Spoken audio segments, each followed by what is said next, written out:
ini gebleknya. Ini yang sulit. Angel, sumpah angel lah, Cuk. Wancuk tenan iki. Kenapa sih dadak 1 Juli kemudian sosialisasi lagi wingi kemudian dadak yes ngono lah. Waktune ora ono sing ruwet kabeh.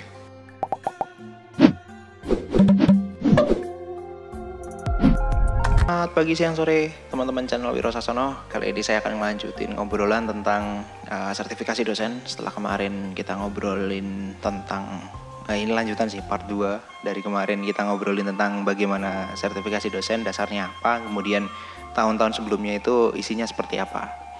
Oke, mari kita akan ngobrolin lebih lanjut berkaitan dengan bagaimana sertifikasi dosen di tahun 2021 dan apa yang ngebedain dengan sertifikasi dosen di tahun 2019 maupun 2020.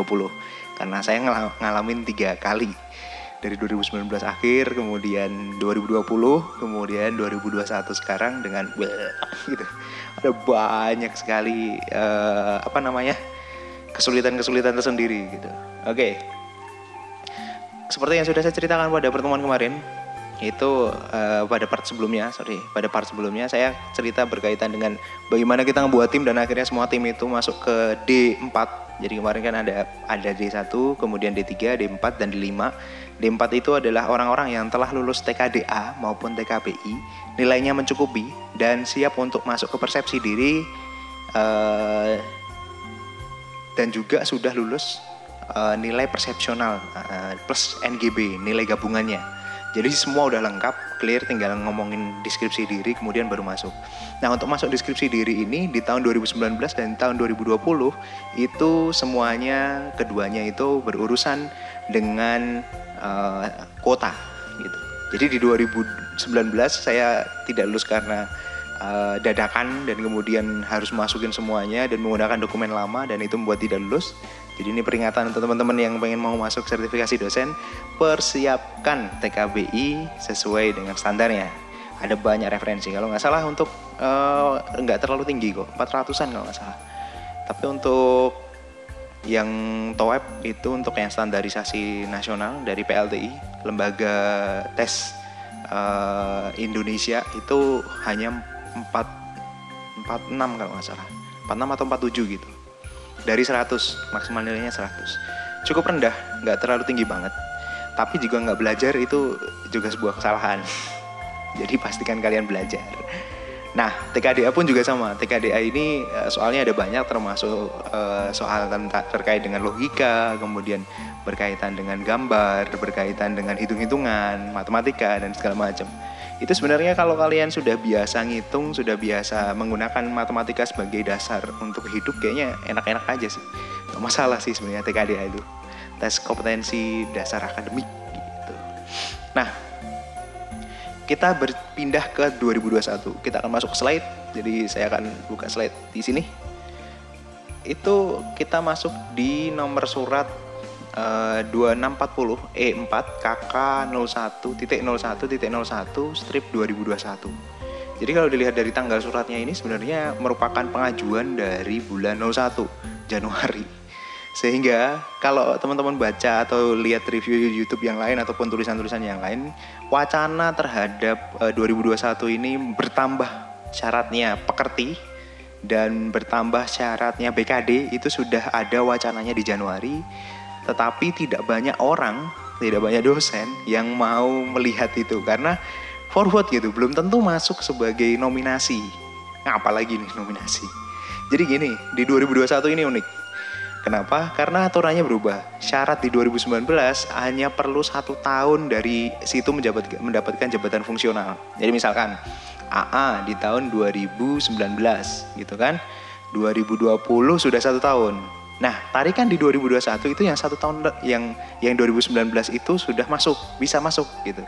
Tapi yang kali ini 2021 itu minimal 2 tahun. Tadinya yang 1 tahun jadi 2 tahun. Bisa dibayangkan berapa ratus orang yang akhirnya gugur gara-gara perubahan aturan. Itu satu.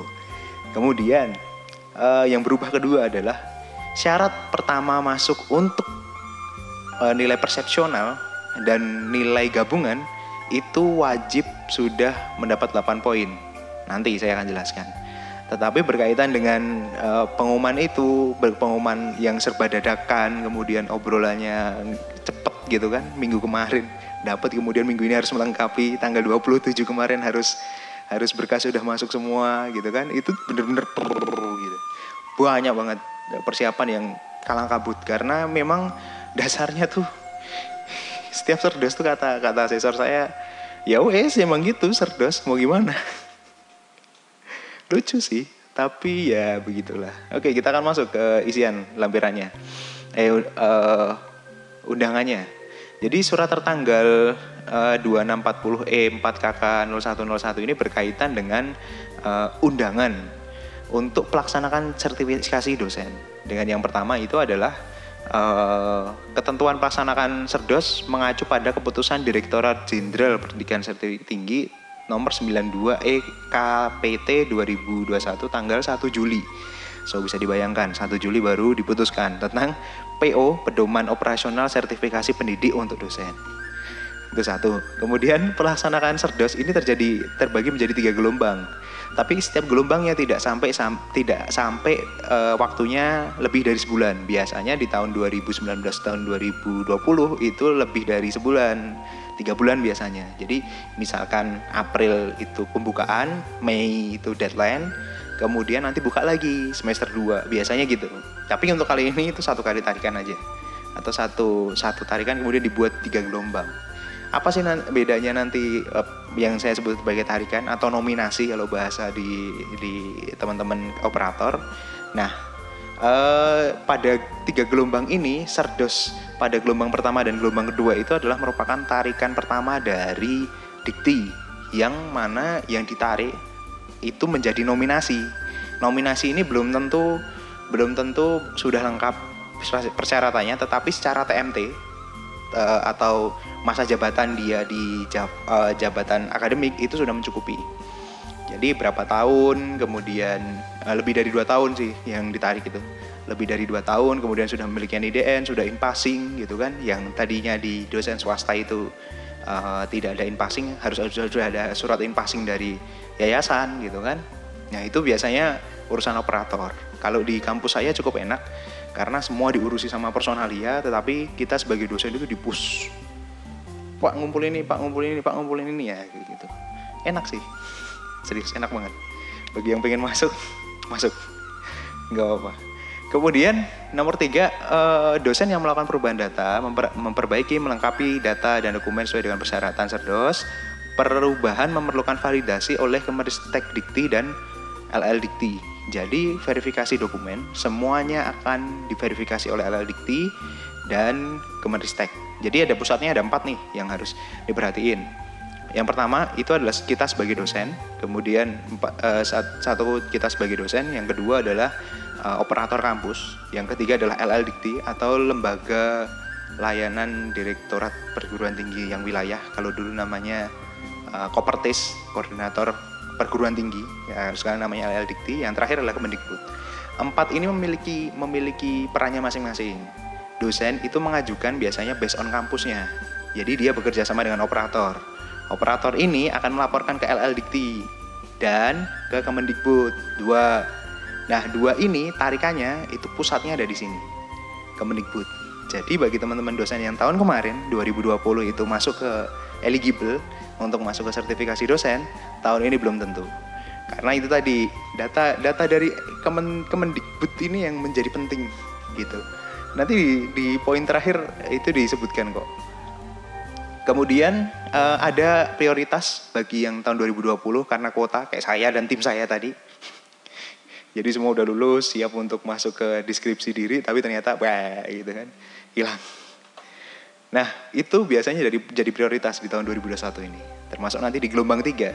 Jadi apabila masuk ke gelombang 1 nggak masuk ke gelombang 2 nggak masuk, masih ada kesempatan masuk di gelombang 3. Dan tanggalnya itu biasanya mepet-mepet. Bukan biasanya sih, emang diumumkannya mepet-mepet. Jadi harus berpacu dengan waktu gitu kan. Nah, kemudian nomor 5, pemenuhan sertifikat AA dapat diperoleh melalui penyelenggara yang nanti ada. Jadi di 2021 ini pekerti atau apa namanya? Saya lupa namanya. Pekerti. Ini nggak ada kepanjangannya. Pekerti itu kalau nggak salah pelatihan untuk peningkatan peningkatan kemampuan pendidikan atau ngebuat bagaimana kurikulum. Kemudian AA itu approach gitu, bagaimana mengaplikasikannya. Dasarnya sih itu sih. Dan pemenuhan skor TKBI TKDA dapat diperoleh melalui penyelenggara. Jadi ada penyelenggaranya sekarang, 2021 ini menyelenggarakan.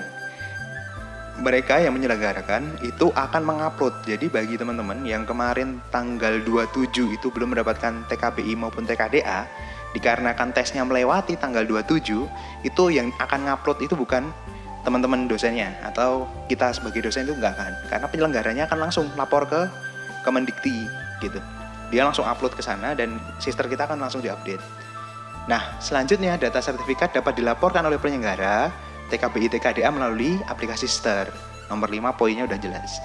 Bagi dosen yang telah memiliki sertifikat AA atau skor TKBI TKDA memenuhi ambang batas skor yang diperoleh melalui penyelenggara pekerti AA TKBI yang sesuai dengan ketentuan Serdos 2020 dapat digunakan untuk memenuhi persyaratan peserta Serdos.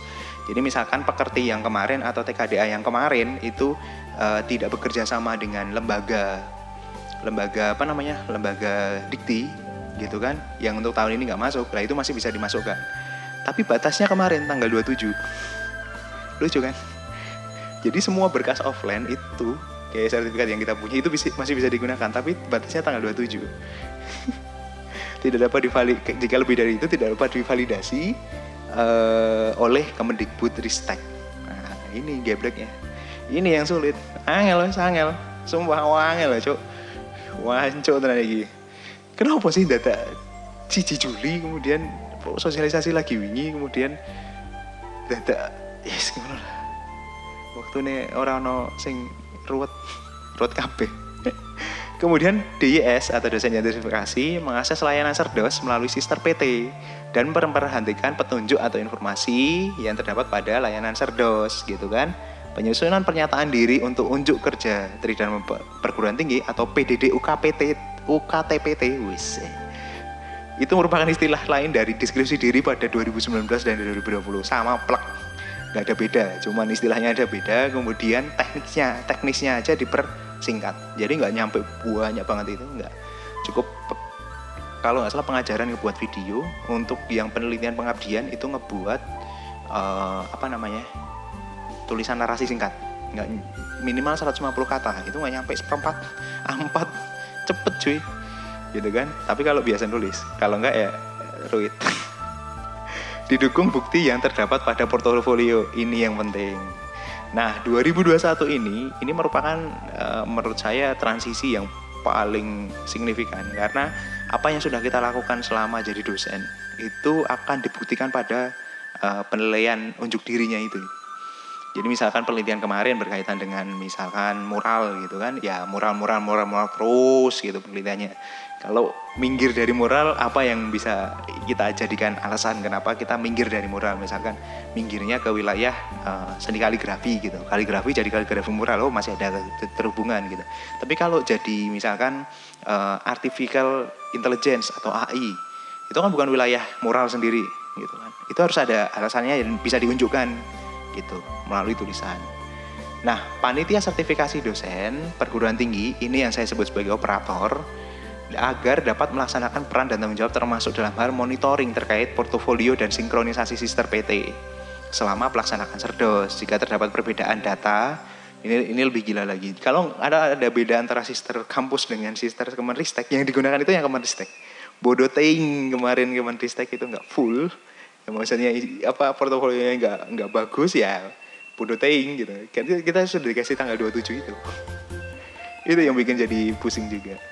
Oke, sekian kita akan lanjut lagi ke part 3 gitu, berkaitan dengan apa sih isi sosialisasi 2021 berkaitan dengan bank dan lain sebagainya. Oke. Sebelum berakhir, ini ada jadwalnya. Tanggal 6 September itu gelombang pertama. Gelombang kedua itu tanggal 24 September. Ini ada penarikan data eligible.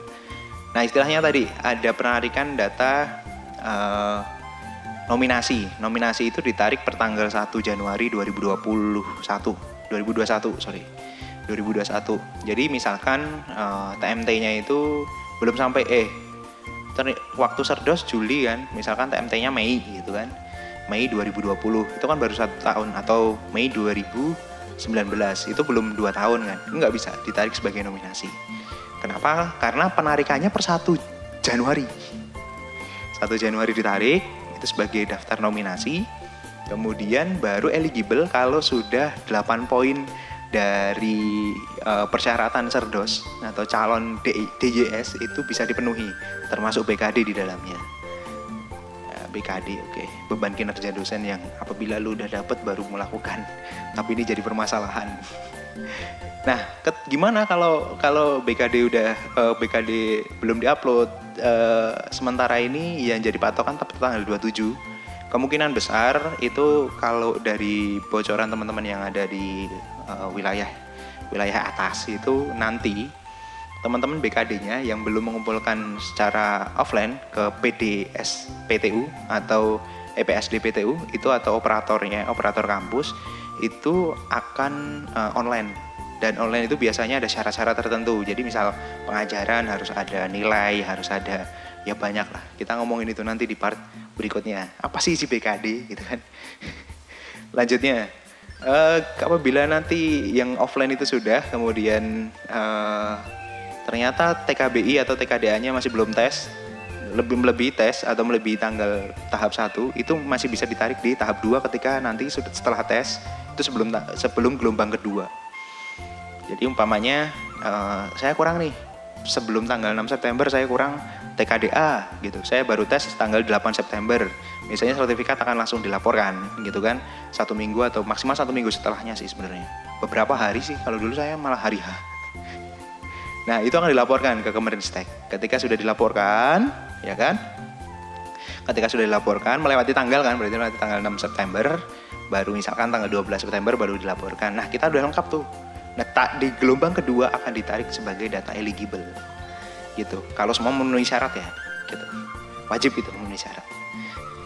Nah, kemudian penyusunan tahap ini sama sih sebenarnya. Nanti ada penilaian. Dan penarikan data eligible terakhir atau gelombang 3. Yang gelombang 3 ini rencananya itu ada dosen yang tadinya TMT-nya 2 tahun, yang 1 tahun bisa ditarik. Tetapi tinggal pertanyaannya, siap nggak?